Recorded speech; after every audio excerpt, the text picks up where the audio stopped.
आज की कहानी है बेवफा पत्नी, जिसको लिखा है वैभव मिश्रा ने। नैना रसोई घर में रात का खाना पकाने की तैयारी कर रही थी। तभी उसके मोबाइल फोन पर कॉल आया।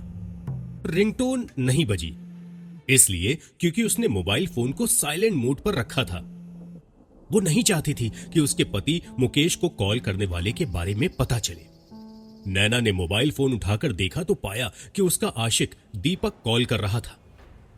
हालांकि अभी उसने उससे कुछ दिन तक कॉल करने से मना किया था, फिर भी उसका बार बार कॉल आ रहा था। वो मुकेश के डर से कई दिनों से उसका कॉल रिसीव नहीं कर पा रही थी।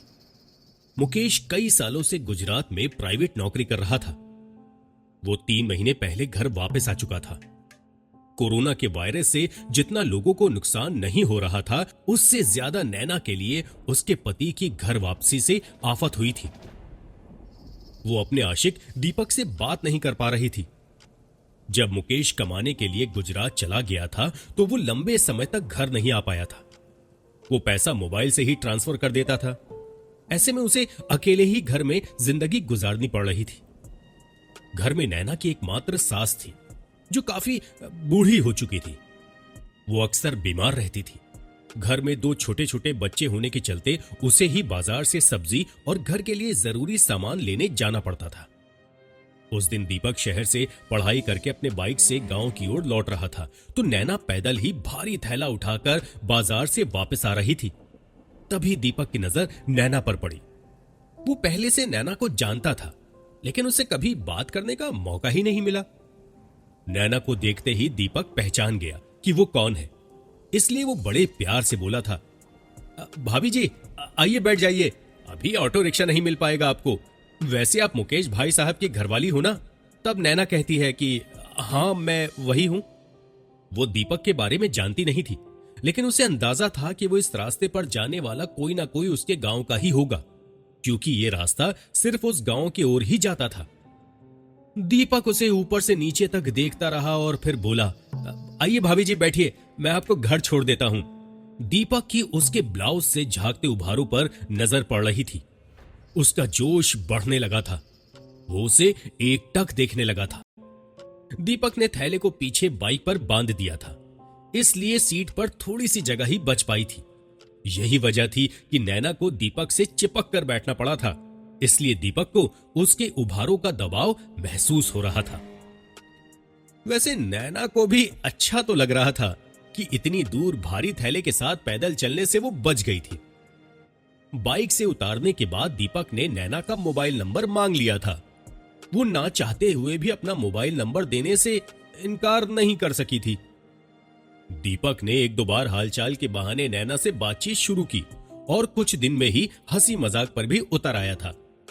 धीरे धीरे मोबाइल फोन से बातचीत होने के चलते उन दोनों में खुलकर बातें होने लगी थी। थोड़े दिनों के बाद उन दोनों के बीच बातचीत इतनी हद तक बढ़ गई थी कि जब नैना की सास गहरी नींद में सो जाती थी तो वो दीपक को चुपके से बुलाकर कई बार मजे ले चुकी थी। अब वो दीपक के बगैर नहीं रह पा रही थी। लेकिन कोरोना काल के दौरान नैना का पति मुकेश काम छोड़कर घर वापस आ गया था।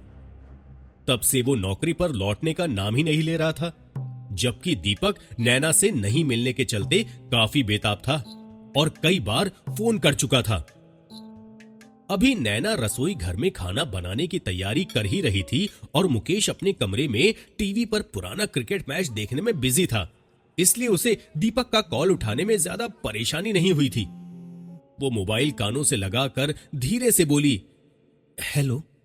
दूसरी तरफ से दीपक बोला, नैना डार्लिंग, क्या हाल चाल है तुम्हारे?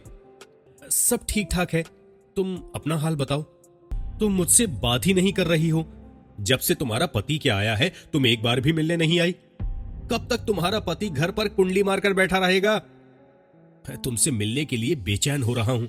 अब मेरा मन नहीं मान रहा। मैं तुम्हारे सुंदर हुस्न का दीदार करना चाहता हूं। तुम मिलने का कोई इंतजाम करो ना, वरना मैं तुम्हारे घर पहुंच जाऊंगा। नैना थोड़ी डरी हुई आवाज में बोलती है, ऐसा बिल्कुल मत करना, वरना हम दोनों कहीं के नहीं रहेंगे।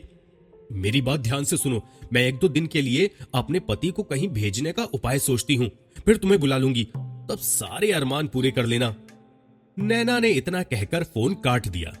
नैना का शातिर दिमाग काम नहीं कर पा रहा था कि आखिर वो अपने पति को कहां भेजे। उसे कोई तरकीब नजर नहीं आ रही थी। और आज जब नैना बिस्तर पर सोने गई तो मुकेश से बोली, आप कब तक घर में बैठे रहेंगे? कोरोना महामारी धीरे धीरे कम हो रही है, अब कमाने के लिए बाहर जाइए। आखिर घर का खर्च कैसे चलेगा? आप तकरीबन 3 महीने से घर पे बैठे हुए हैं, घर के सारे रुपए और सामान खत्म हो गया है। ऐसे बैठे रहेंगे तो खाने पीने का इंतजाम कैसे होगा? मुकेश तुनक कर बोला, देखो भाई, मैंने बहुत दिनों तक बाहर नौकरी कर ली। अब मैं सोचता हूं कि क्यों ना घर पर ही कोई काम धंधा ढूंढ लूं। इससे तुम्हारे और बच्चों के साथ रहने का भरपूर मौका भी मुझे मिलेगा। बाहर प्राइवेट नौकरी करने में कितनी परेशानी है, ये मैं जानता हूं। नैना बोलती है, वो सब तो ठीक है, लेकिन घर पर कौन सा धंधा करने वाले हो? धंधा करने के लिए मोटी रकम की जरूरत होती है। बिना पैसे के तो धंधा हो ही नहीं सकता। क्या उस धंधे से हम लोगों का गुजारा हो पाएगा?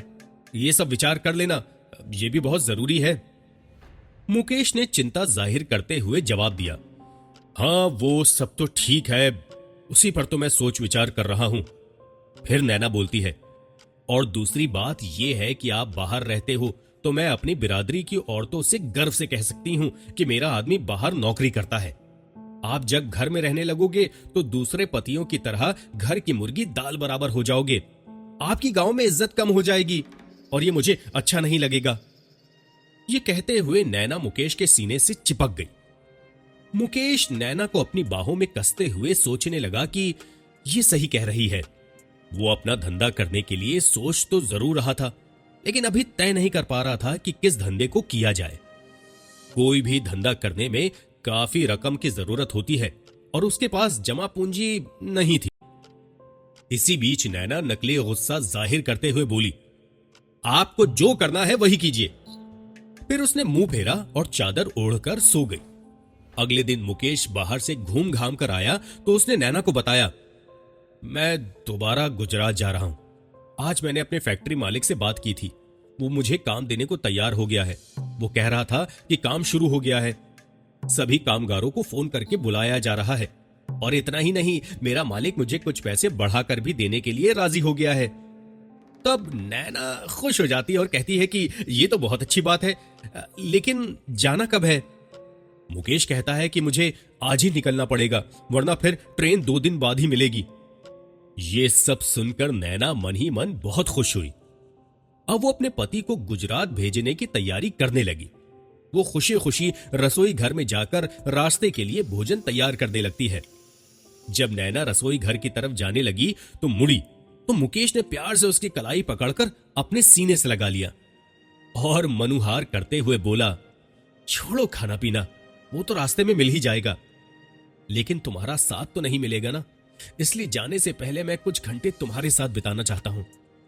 ये कहते हुए मुकेश ने नैना को बिस्तर पर लिटा दिया। वो भी उसके आगोश में समा गई। आज उसे अपने पति पर काफी प्यार आ रहा था। वो अंदर से बहुत खुश थी। खुशी से उसकी आंखों से आंसू छलक पड़े। मुकेश उसके आंसुओं को पोंछते हुए बोला, तुम तो अभी से दुखी होने लगी, कहो तो मैं नहीं जाता। नैना ने अपने हाथों को मुकेश के होठों पर रख दिया और प्यार से बोली, आप भले ही मुझसे दूर जा रहे हो, लेकिन आपका दिल मेरे पास रहेगा। फिर वो दोनों एक दूसरे से कस कर लिपट गए। मगर नैना के दिमाग में अपने आशिक दीपक से मिलने का सब्र भी उफान पर आ गया था। मुकेश के घर से जाते ही फिर नैना और दीपक का जिस्मानी रिश्ता शुरू हो गया था। आज के दौर में प्रेम महज शब्द बनकर रह गया है। मोहब्बत अब जिस्मों से है और इश्क हवस से।